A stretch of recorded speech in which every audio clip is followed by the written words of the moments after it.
Kepala BNPB Letjen Suharyanto dalam konferensi pers menyampaikan siapa-siapa saja yang akan memimpin operasi penanganan tanggap darurat banjir di Aceh dan Sumatera Barat. Khusus untuk di Sumatera Utara, Suharyanto yang akan langsung memimpin karena di wilayah tersebutlah banyak daerah yang aksesnya masih terputus. BNPB akan membuka posko utama di wilayah Tapanuli Utara karena wilayah ini jalur komunikasi juga transportasi melalui jalur udara masih bisa digunakan. BNPB juga akan melibatkan TNI dan Polri ikut terlibat dalam penanganan tanggap darurat seperti evakuasi, pengiriman logistik, hingga pembukaan akses jalan yang terputus.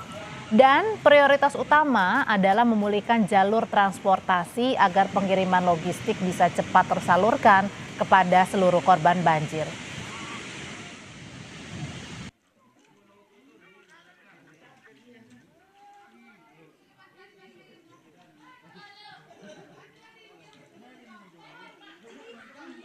Ada beberapa langkah yang dilakukan ya. Yang pertama ini karena khusus di Aceh, di Sumatera Utara ini jalur transportasi, jalur komunikasi ini belum lancar. Sehingga itu dulu yang harus dipastikan bisa kembali normal. Yang pertama adalah jalur-jalur transportasi darat ini masih banyak yang tertutup oleh bencana longsor. Contoh misalnya kita sekarang ada di Tarutung untuk menuju ke bawah, ke selatan, ya, ke Tapanuli Tengah belum bisa. Kemudian dari Tapanuli Utara ke Tapanuli Tengah ke Sibolga nggak bisa lewat darat. Sehingga beberapa hari Sibolga ini masyarakatnya tidak mendapat tambahan logistik, tapi per hari ini sudah 2 sorti BNPB mengirim logistik menggunakan pesawat Karapan. Dan untuk Tapanuli Tengah, informasinya besok juga Bapak Gubernur dari Medan akan mengirim 1 pesawat. Saudara, Polda Sumatera Utara menyampaikan laporan situasi bencana alam di wilayah Sumatera Utara. Terdapat 221 bencana alam pada tanggal 24 hingga 26 November 2025. Di antaranya tanah longsor, banjir, pohon tumbang, dan puting beliung. Bencana ini terjadi di 12 kabupaten kota. Sementara untuk jumlah korban meninggal 43 orang, 81 luka-luka, 88 lainnya masih dalam pencarian. Dan jumlah pengungsi ada sebanyak 1.100 orang lebih. Data ini sifatnya dinamis sehingga mungkin saja ada perubahan saat Anda menonton. Laporan dari organisasi lingkungan Walhi menyebut penyebab paling serius dari bencana di Aceh, Sumatera Utara, dan Sumatera Barat karena alih fungsi lahan. Aktivitas penebangan, pembukaan lahan, membuat kondisi hutan dan resapan air jadi berkurang sehingga meningkatkan resiko banjir bandang selama beberapa tahun terakhir.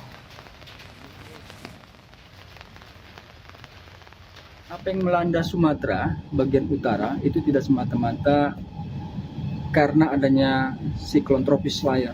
Tapi yang paling penting untuk dikemukakan adalah bagaimana kemudian landscape bagian barat itu yang memang dia kondisinya adalah berbukit, bergelombang dan curam.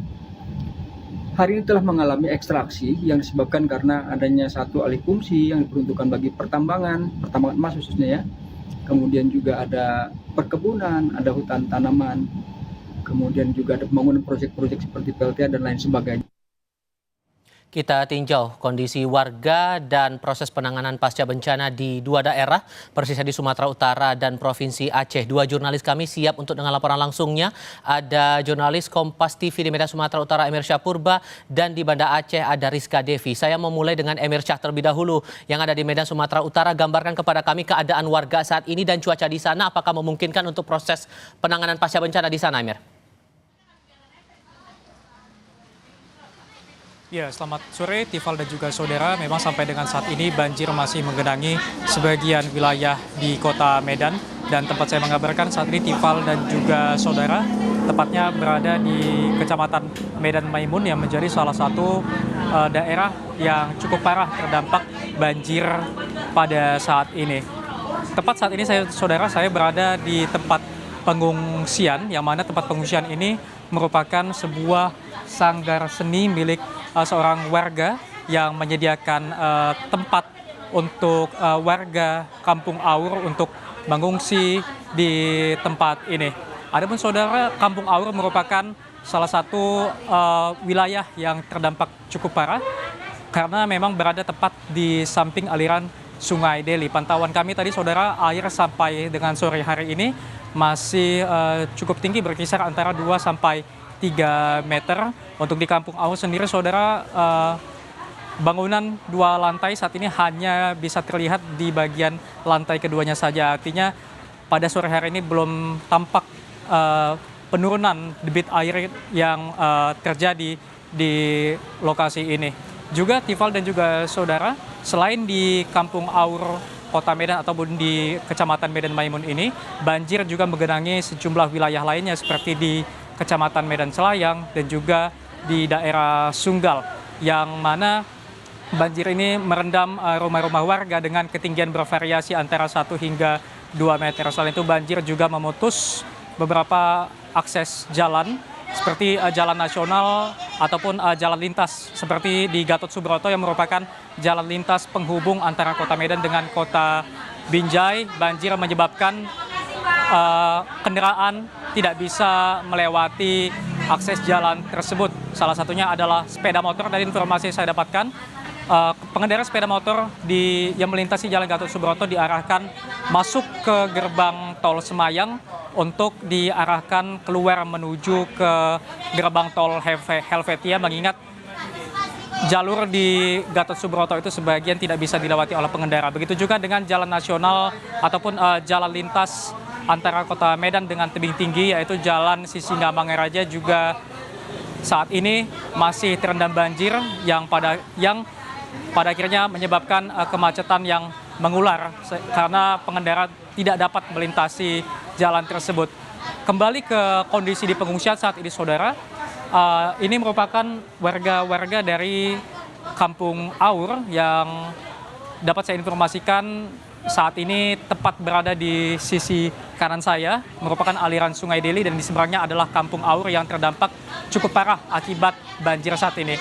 Saat berkomunikasi dengan warga tadinya saudara mengatakan banjir mulai terjadi pada pukul 10 pagi tadi dan warga melakukan evakuasi secara mandiri sebelum pada akhirnya tim dari BPBD juga melakukan bantuan untuk mengevakuasi warga dengan menggunakan perahu karet. Warga juga mengaku saudara masih banyak barang-barang berharga lainnya yang saat ini terendam banjir karena mengingat warga mengutamakan keselamatan diri mereka terlebih dahulu, sehingga warga mengaku barang-barang berharga masih banyak yang ditinggalkan. Dan juga saudara, warga mengaku saat ini sangat membutuhkan bantuan terutama logistik, baik itu bahan pokok maupun obat-obatan. Tifal. Oke, itu kondisi di Medan. Sekarang kita cek kondisi di Banda Aceh. Rizka, untuk cuaca di sana bagaimana keadaan sekarang dan apa kabar warga yang terdampak banjir di sana?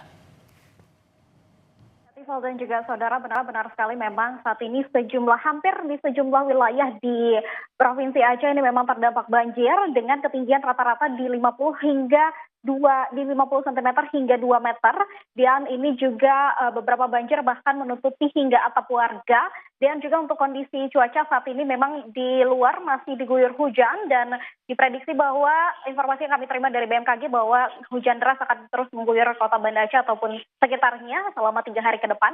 Dan juga ini saat ini memang dari pemerintah setempat, dari Gubernur Aceh ini sudah mengeluarkan penetapan untuk tanggap darurat bencana tentunya untuk 14 hari ke depan. Dan juga saat ini memang dari Gubernur Aceh sudah mengupayakan bantuan untuk helikopter dan juga dari Polda Aceh ini untuk bantuan logistik dan juga bantuan lainnya, karena mengingat memang akses jalan yang terputus di beberapa wilayah tentunya, dan ini adalah salah satunya adalah wilayah yang menghubungkan dari Banda Aceh dan juga Medan. Ini banyak jembatan lintas nasional yang memang ikut terputus.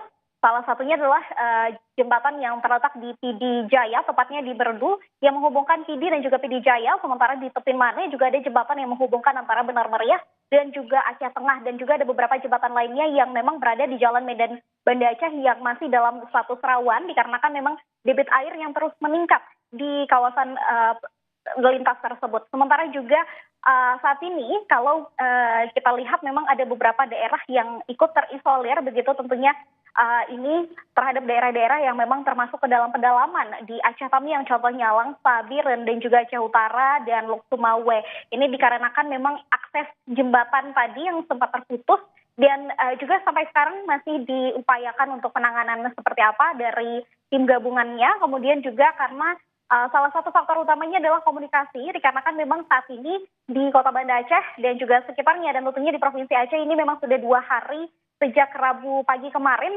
listriknya juga ikut padam lumpuh total dan juga untuk jaringan seluler susah untuk berkomunikasi dan itu yang menjadi faktor utama kendala untuk dapat mendapatkan informasi dan juga salah satunya yang dapat kami informasikan saat ini juga salah satu jurnalis dari Kompas TV masih menunggu dari kabar dari keluarga yang tidak bisa dihubungi di daerah yang memang tergolong parah dan juga sementara ini untuk penyaluran logistik saat ini memang sudah dilakukan untuk penyaluran logistik masa panik begitu terkait dengan penyaluran sembako dan juga lainnya. Sementara untuk titik pengungsian ini masih dihimbau agar warga tetap berada di tempat-tempat yang tinggi dan juga beberapa titik lokasi pengungsian saat ini ada di tempat-tempat ibadah dan juga dihimbau agar masyarakat terus berada di tempat-tempat yang tentunya aman.